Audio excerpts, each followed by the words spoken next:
Antes de começarmos essa oração, existe algo que precisa ser entendido com muita clareza. Existem atitudes que nos aproximam de Deus e outras que criam distância. E entre todas elas, há uma que é especialmente perigosa: o orgulho. A palavra nos ensina que Deus concede graça aos humildes, mas se opõe aos orgulhosos. Isso significa que não é apenas uma questão de comportamento, mas de posicionamento espiritual. O orgulho não é só um erro. Ele nos coloca em direção oposta à presença de Deus. Muitas vezes, o orgulho não aparece de forma óbvia. Ele não chega dizendo "eu sou o orgulho". Pelo contrário, ele se disfarça. Ele pode aparecer como autoconfiança exagerada, como necessidade constante de reconhecimento, ou até como aquela sensação silenciosa de que eu consigo sozinho. E é exatamente aí que mora o perigo. Quando começamos a acreditar que somos a fonte das nossas conquistas, que tudo depende da nossa capacidade, começamos, pouco a pouco, a tirar Deus do centro da nossa vida. Sem perceber, começamos a ocupar um lugar que nunca foi nosso. O coração começa a se elevar, e quanto mais ele se eleva, mais se afasta de Deus. Talvez você nunca tenha se considerado uma pessoa orgulhosa, mas hoje é um convite para olhar para dentro com sinceridade. Porque o orgulho não precisa dominar tudo. Às vezes ele começa pequeno, em uma área específica, e vai crescendo silenciosamente. E quanto antes ele for identificado, mais fácil será vencê-lo. Se você está disposto a examinar o seu coração diante de Deus hoje, escreva: Senhor, me mostra quem eu realmente sou. O orgulho é perigoso justamente porque ele é silencioso. Ele não precisa fazer barulho para crescer. Muitas vezes, ele se desenvolve dentro de nós enquanto tudo parece estar indo bem. Ele começa quando passamos a olhar mais para o que fizemos do que para quem nos ajudou a chegar até ali.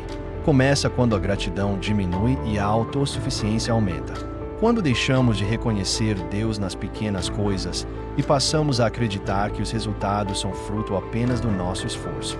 E, aos poucos, sem perceber, o coração vai mudando. Aquilo que antes era dependência de Deus se transforma em confiança excessiva em si mesmo. A oração vai diminuindo. A sensibilidade espiritual vai se enfraquecendo. E a necessidade de Deus já não parece tão urgente como antes. Esse é um dos sinais mais claros de que algo não está certo. Porque quando Deus está no centro, nós reconhecemos: sem Ele, não somos nada. Sem Ele, não conseguimos sustentar nem aquilo que já conquistamos. O problema do orgulho não é apenas o que ele faz com as pessoas ao nosso redor, é o que ele faz dentro de nós. Ele endurece o coração, bloqueia a direção de Deus e nos torna menos sensíveis à voz do Espírito. E o mais sério, ele cria uma falsa sensação de segurança. Você começa a acreditar que está bem, quando, na verdade, está se afastando lentamente daquilo que mais precisa, a presença de Deus. Por isso, hoje é um dia de vigilância. Não para gerar culpa, mas para gerar consciência. Porque reconhecer é o primeiro passo para mudar. Se você deseja manter o coração sensível diante de Deus, escreva: Senhor, guarda meu coração da soberba. O orgulho não apenas afasta o homem de Deus, ele também altera a forma como enxergamos a nós mesmos e aos outros. Quando ele encontra espaço no coração, começamos a nos comparar, a nos exaltar internamente, muitas vezes, a diminuir aqueles ao nosso redor, mesmo que isso não seja dito em palavras. Surge uma necessidade sutil de ser reconhecido, de ser visto, de ser validado. E quando isso não acontece, algo dentro de nós se incomoda. Como se merecêssemos mais atenção, mais honra, mais destaque.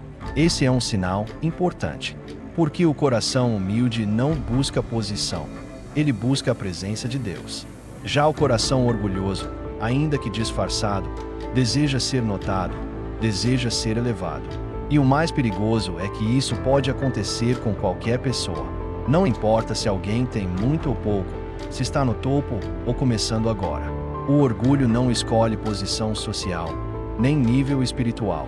Ele pode estar presente tanto na vida de quem tem grandes conquistas quanto na vida de quem ainda está lutando para crescer. Ele se alimenta de qualquer coisa que possa inflar o ego. Às vezes, Até mesmo coisas espirituais podem se tornar terreno para o orgulho. Conhecimento, posição, reconhecimento dentro da igreja, tudo isso. Uma das características mais perigosas do orgulho é a forma como ele se disfarça. Ele raramente aparece de forma evidente. Na maioria das vezes, ele vem acompanhado de justificativas que parecem corretas, pensamentos que parecem razoáveis e atitudes que até podem ser aceitas pelos outros. Você pode pensar: eu só estou reconhecendo meu valor. Eu sei do que sou capaz. Eu trabalhei duro por isso. De fato, esforço existe. Mas o problema não está no esforço, está na origem da confiança. Quando o coração começa a se apoiar mais em si mesmo do que em Deus, algo precisa ser ajustado. O orgulho também se esconde em pequenas atitudes do dia a dia, na dificuldade de pedir ajuda, na resistência em admitir erros, na incapacidade de reconhecer quando outra pessoa está certa, na necessidade de sempre ter a última palavra. E quanto mais alimentado, mais difícil ele se torna de perceber. Porque o orgulho não só cresce, ele cega. Ele faz com que a pessoa acredite que está bem, que está certa, que não precisa mudar. E esse é um dos pontos mais críticos, porque quando alguém não consegue mais reconhecer a própria necessidade de mudança, o crescimento espiritual praticamente para. Mas Deus, em sua misericórdia, sempre nos chama de volta. Ele nos alerta através da palavra, através de situações, através daquela inquietação interna que diz: algo aqui não está certo. E esse incômodo não é para te condenar, é um convite para ajuste. Hoje pode ser esse momento, um momento de parar, refletir e permitir que Deus revele aquilo que precisa ser tratado, porque só conseguimos vencer aquilo que estamos dispostos a reconhecer. Se você deseja ter um coração sensível para reconhecer e corrigir, escreva: Senhor, me ensina a ser humilde. Uma das características mais perigosas do orgulho é a forma como ele se disfarça. Ele raramente aparece de forma evidente. Na maioria das vezes, ele vem acompanhado de justificativas que parecem corretas, pensamentos que parecem razoáveis e atitudes que até podem ser aceitas pelos outros. Você pode pensar: eu só estou reconhecendo meu valor. Eu sei do que sou capaz. Eu trabalhei duro por isso. De fato, esforço existe. Mas o problema não está no esforço, está na origem da confiança. Quando o coração começa a se apoiar mais em si mesmo do que em Deus, algo precisa ser ajustado. O orgulho também se esconde em pequenas atitudes do dia a dia, na dificuldade de pedir ajuda, na resistência em admitir erros, na incapacidade de reconhecer quando outra pessoa está certa, na necessidade de sempre ter a última palavra. E quanto mais alimentado, mais difícil ele se torna de perceber. Porque o orgulho não só cresce, ele cega. Ele faz com que a pessoa acredite que está bem, que está certa, que não precisa mudar. E esse é um dos pontos mais críticos, porque quando alguém não consegue mais reconhecer a própria necessidade de mudança, o crescimento espiritual praticamente para. Mas Deus, em sua misericórdia, sempre nos chama de volta. Ele nos alerta através da palavra, através de situações, através daquela inquietação interna que diz: algo aqui não está certo. E esse incômodo não é para te condenar, é um convite para ajuste. Hoje pode ser esse momento, um momento de parar, refletir e permitir que Deus revele aquilo que precisa ser tratado. Porque só conseguimos vencer aquilo que estamos dispostos a reconhecer. Se você deseja ter um coração sensível para reconhecer e corrigir, escreva: Senhor, me ensina a ser humilde. Mas existe algo poderoso que quebra o ciclo do orgulho: a humildade intencional. Humildade não é pensar menos de si mesmo, é pensar menos em si mesmo. É viver consciente de que tudo o que somos vem de Deus, e tudo o que temos só permanece porque Ele sustenta. A humildade começa quando decidimos reconhecer Deus em tudo. Nas pequenas vitórias, nas grandes conquistas e até nas fases difíceis. É quando o coração aprende a dizer: se não fosse o Senhor, eu não estaria aqui. E isso muda tudo, porque quando você vive assim, a gratidão cresce, a dependência se fortalece. e a presença de Deus se torna mais perceptível na sua vida. A humildade também nos mantém ensináveis. Ela nos permite ouvir, corrigir rotas, aceitar conselhos e crescer sem resistência. Diferente do orgulho, que endurece o coração, a humildade mantém o coração leve, aberto e sensível à direção de Deus. E aqui está um ponto importante: humildade não acontece automaticamente. Ela é cultivada. Ela nasce de decisões diárias, de reconhecer Deus antes de tomar decisões, de dar glória a Ele antes de assumir mérito, de parar, refletir e ajustar o coração sempre que necessário. É um estilo de vida, e quanto mais você pratica, mais natural ela se torna. Hoje, Deus não está apenas apontando um problema, Ele está mostrando um caminho seguro, leve e alinhado com a vontade dEle, o caminho da humildade. Se você decide caminhar nesse caminho a partir de hoje, escreva: escolho a humildade todos os dias. Uma das formas mais práticas de manter o coração humilde é desenvolver o hábito da gratidão constante. Porque a gratidão nos lembra, diariamente, de onde tudo vem. Quando você agradece, você reconhece. E quando reconhece, você se posiciona corretamente diante de Deus. A gratidão quebra a ilusão da autossuficiência. Ela nos impede de cair na armadilha de pensar que tudo depende de nós. Pelo contrário, ela nos faz enxergar que, mesmo nas coisas mais simples, há a mão de Deus sustentando, abrindo caminhos e cuidando de detalhes que muitas vezes passam despercebidos. Quantas coisas você já conquistou que, no fundo, não foram apenas resultado do seu esforço? Quantas portas se abriram sem explicação? Quantas situações deram certo, mesmo quando tudo indicava o contrário? Isso é graça. E reconhecer isso mantém o coração no lugar certo. Além disso, a gratidão protege contra comparações. Quando você aprende a agradecer pelo que tem, para de se medir com os outros, para de competir, para de se sentir maior ou menor, você simplesmente entende que Deus tem um caminho único para cada pessoa. E isso traz paz. Um coração grato não precisa provar nada para ninguém. Ele apenas reconhece que está sendo cuidado. E quanto mais você pratica a gratidão, mais percebe a presença de Deus no seu dia a dia. Hoje, talvez seja o momento de parar e agradecer, não apenas pelas grandes coisas, mas também pelas pequenas, aquelas que você nem percebeu, mas que foram essenciais. Se você escolhe viver com um coração grato, escreva: sou grato por tudo que Deus faz. Outro ponto essencial para vencer o orgulho é aprender a fazer pausas e examinar o próprio coração com sinceridade. Porque, no ritmo acelerado da vida, é fácil deixar atitudes passarem despercebidas.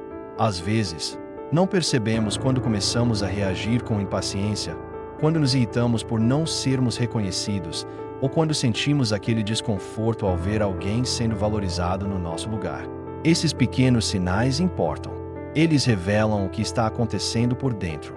E é exatamente nesses momentos que precisamos parar e perguntar: por que isso me incomodou? O que está acontecendo dentro de mim? Meu coração ainda está alinhado com Deus? Esse tipo de reflexão não é fraqueza, é maturidade espiritual. Porque quem se examina cresce. Quem ignora, repete. Além disso, quando você cria o hábito de se avaliar diante de Deus, você começa a perceber mais rápido quando algo não está certo. E isso te permite corrigir antes que o orgulho crie raízes mais profundas. O Espírito Santo sempre fala. Ele sempre alerta, às vezes de forma suave, como uma inquietação. Outras vezes, através da palavra ou de situações. Mas a questão é: você está ouvindo? A sensibilidade espiritual é algo que precisa ser cultivado. E quanto mais você se abre para ouvir e ajustar, mais claro se torna o caminho. Hoje é um convite para desacelerar por dentro. Não apenas seguir vivendo, mas viver com consciência, com vigilância, com disposição para mudar sempre que necessário. Se você quer manter um coração alinhado e sensível à voz de Deus, escreva: Senhor, examina o meu coração. Existe algo que muitas vezes não percebemos. O orgulho não afeta apenas a nossa relação com Deus, mas também impacta diretamente a forma como nos relacionamos com as pessoas. Quando o orgulho cresce, a empatia diminui. A paciência fica mais curta. A capacidade de ouvir se enfraquece. E, aos poucos, começamos a nos fechar, acreditando mais nas nossas próprias opiniões do que na possibilidade de aprender com os outros. Isso gera distanciamento. Relacionamentos começam a se desgastar não necessariamente por grandes erros, mas por pequenas atitudes repetidas, falta de humildade para pedir perdão, dificuldade em reconhecer falhas, resistência em ceder. E o mais delicado é que, muitas vezes, a pessoa nem percebe que isso está acontecendo. Por isso, a humildade não é apenas uma questão espiritual, é também uma chave para relacionamentos saudáveis. Quando você se mantém humilde, você consegue ouvir melhor, compreender mais, corrigir com amor e crescer junto com as pessoas ao seu redor. Você deixa de competir e começa a construir. E isso reflete diretamente no ambiente em que você vive, na família, no trabalho, na igreja. Deus não trabalha apenas em nós de forma isolada. Ele também se move através das conexões que temos. E um coração humilde facilita esse fluxo. Hoje, talvez seja o momento de olhar não só para dentro, mas também para fora. Para as suas atitudes, suas respostas, suas reações. A forma como você trata as pessoas também revela o estado do seu coração. Se você deseja viver com mais humildade também nos seus relacionamentos, escreva: quero refletir Deus nas minhas atitudes. Há dias em que o coração humano se sente perdido, como se estivesse caminhando por estradas sem direção clara. Mas, para aqueles que pertencem ao Senhor, existe uma verdade que permanece firme acima das emoções e circunstâncias. Deus não abandona a condução dos seus filhos. Ele não apenas observa de longe, ele guia, sustenta e direciona cada passo com precisão e propósito. As Escrituras nos lembram repetidamente que o Senhor é aquele que conduz o seu povo, mesmo quando eles não compreendem o caminho. Em Isaías 58:11, a promessa é viva. O Senhor nos guiará continuamente, suprindo necessidades mesmo em tempos áridos e fortalecendo aquilo que parece frágil dentro de nós. Isso significa que não existe estação da vida onde Deus esteja ausente da direção. Ao longo da história bíblica, vemos esse cuidado se manifestar de forma